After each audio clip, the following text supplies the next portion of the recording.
မင်္ဂလာပါရှင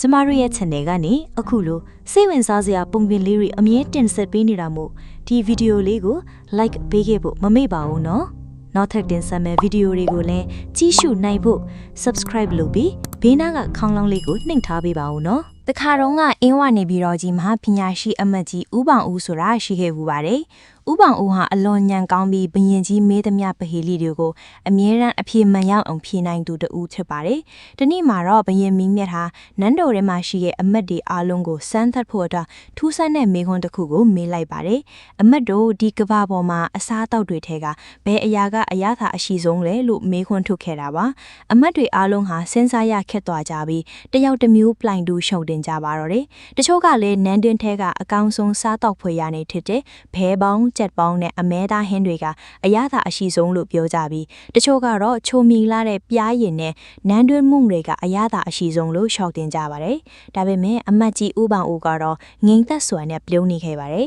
။ဘရင်ကြီးကဦးပောင်ဦးကိုလှမ်းကြည့်ပြီးအမတ်ကြီးဦးပောင်ဦးတင်ကောဘလူးထင်တယ်လေဒီကဘာပေါ်မှာအရသာအရှိဆုံးအရာကပါလဲလို့မေးလိုက်ပါတယ်။ထိုအခါမှာဦးပောင်ဦးကရိုသေးစွာနဲ့အရှင်မင်းကြီးကျွန်တော်မျိုးရဲ့အမြင်မှာတော့ဒီကဘာပေါ်မှာအရသာအရှိဆုံးအရာကစားဖြစ်ပါတယ်ဖျားလို့ရှောက်တင်လိုက်ပါတယ်။ဦးပောင်ဦးရဲ့စကားကိုကြားလိုက်ရတဲ့အခါမှာတော့ဘရင်ကြီးရောကြံတဲ့အမတ်တွေအားလုံးမှာအံ့ဩသွားကြပါတယ်။အမတ်အချို့ကစားဆိုတာငန်းစုပ်စုနဲ့ဘယုတ်လုတ်အရသာအရှိဆုံးဖြစ်ရမှာလဲလို့တွေးပြီးတိုးတိုးတိတ်တိတ်ရဲမောကြပါတော့တယ်။ဘရင်ကြီးကလည်းဦးပောင်ဦးရဲ့အဖြေကိုလုံးဝမကြည်နဲ့တလို့ဖြစ်သွားခဲ့ပါတယ်။ဘရင်ကြီးကအမကြီးဦးပေါ်ဦးစားဆိုတာတာမန်အရာပဲငံနဲ့အရသာပဲရှိတာကိုဘာဖြစ်လို့အရသာအရှိဆုံးလို့ပြောရတာလဲလို့မကျေနပ်တဲ့လေသံနဲ့မေးလိုက်ပါတယ်ထို့ကဦးပေါ်ဦးကအ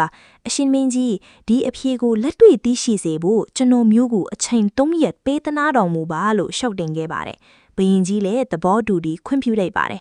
အမကြီးဦးပေါ်ဦးဟာနန်းတော်ကနေအိမ်ကိုပြန်ရောက်တဲ့အခါမှာသူ့ရဲ့အစီအစဉ်ကိုစတင်ပါတော့တယ်သူကနန်းတွင်းကသမင်းချံအပွဲကိုလူဝက်စွာခေါ်ယူပြီးဘရင်ကြီးအတွက်နောက်ထပ်3ရက်စာချက်ပြုရမယ်ဟင်းပွဲတွေနဲ့ပတ်သက်လို့တေချာညွှန်ကြားချက်ပေးလိုက်ပါတယ်။နောက်ရက်မနက်ခင်းရောက်တဲ့အခါမှာတော့ဘရင်ကြီးရဲ့စားတော်ပွဲအတွက်အလွန်ကောင်းမွန်တဲ့ကြက်သားဟင်း9တလောက်ပေါင်းတဲ့ဟင်းသီးဟင်းရွက်ကြော်တွေကိုပြင်ဆင်ပြီးဆက်တည်လိုက်ပါတယ်။ဘရင်ကြီးကအရန်ပိုက်စာနေရမို့စားတော်ပွဲကိုဝမ်းသာအားရနဲ့စားလိုက်တဲ့အခါမှာတော့ချက်ချင်းပဲမျက်နှာပြတ်သွားပါတယ်။ဟင်းဒီအားလုံးဟာအလွန်အနံ့မွေးပြီးကြီးရတာလှပပေမဲ့တလုတ်စားလိုက်ရယုံနဲ့ပေါ့ပြပြကြီးဖက်နေလို့ပါပဲ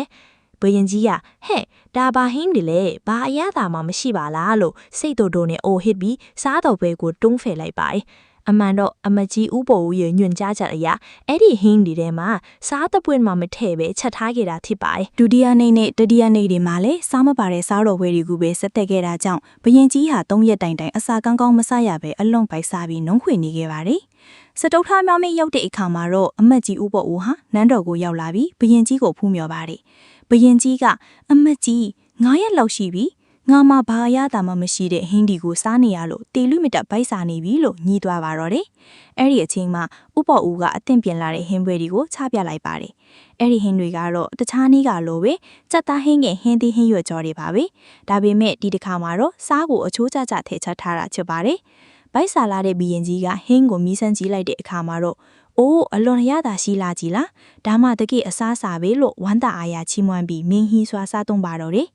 ဘရင်ကြီးစားတော့ပြီးတဲ့အခါမှာတော့ဥပေါ်အိုကပြုံးလျက်ရှောက်တင်ပါတယ်အရှင်မင်းကြီးဒီနေ့ဟင်းတွေကတခြားနေ့ကဟင်းတွေအတိုင်းပါပဲကွာခြားချက်ကတော့ဒီနေ့ဟင်းထဲမှာစားပါဝင်တာပါပဲဖေရစားမပါရင်ဘလောက်ကမနစ်ဟင်းပဲဖြစ်ဖြစ်အရသာမရှိနိုင်ပါဘူးလို့ရှောက်တင်ခဲ့ပါလေဘရင်ကြီးဟာချက်ချင်းပဲသဘောပေါက်သွားပြီးအမတ်ကြီးဥပေါ်ဦးရဲ့ဉာဏ်ပညာကိုအလွန်ချီးကျူးကဆုလာတွေအမြောင်မြပေးသနာတော်မူခဲ့ပါတော့လေဒီပုံပြင်လေးဟာဉာဏ်ပညာရှိအမတ်ကြီးဥပေါ်ဦးကကဘာပေါ်မှာအရသာအရှိဆုံးအရာဟာစားဖြစ်ကြောင်းကိုဘရင်ကြီးကိုလက်တွေ့သက်တည်ပြတဲ့အကြောင်းဖြစ်ပါတယ်ဥပေါ်ဦးကစားမပါတဲ့ဟင်းတွေကို3ရက်တိုင်တိုင်ဘရင်ကြီးကိုဆက်သက်စီခဲ့ပါတယ်ဘလောက်ပဲကောင်းမွန်တဲ့ဟင်းလျာတွေဖြစ်ပေမဲ့စားမပါတဲ့အတွက်ဘာအရသာမှမရှိပဲဘရင်ကြီးဟာ3ရက်တိုင်တိုင်ဘိုက်စားပြီးနှုံးခွေနေခဲ့ပါတယ်စတုထမြောက်နေ့မှာတော့စားကိုအချိုးကျကျထည့်ချက်ထားတဲ့ဟင်းတွေကိုဆက်သက်လိုက်တဲ့အခါမှာတော့ဘရင်ကြီးဟာအလွန်အရသာရှိပြီးချီးမွမ်းဆုံးဖြစ်သွားမှာတော့တယ်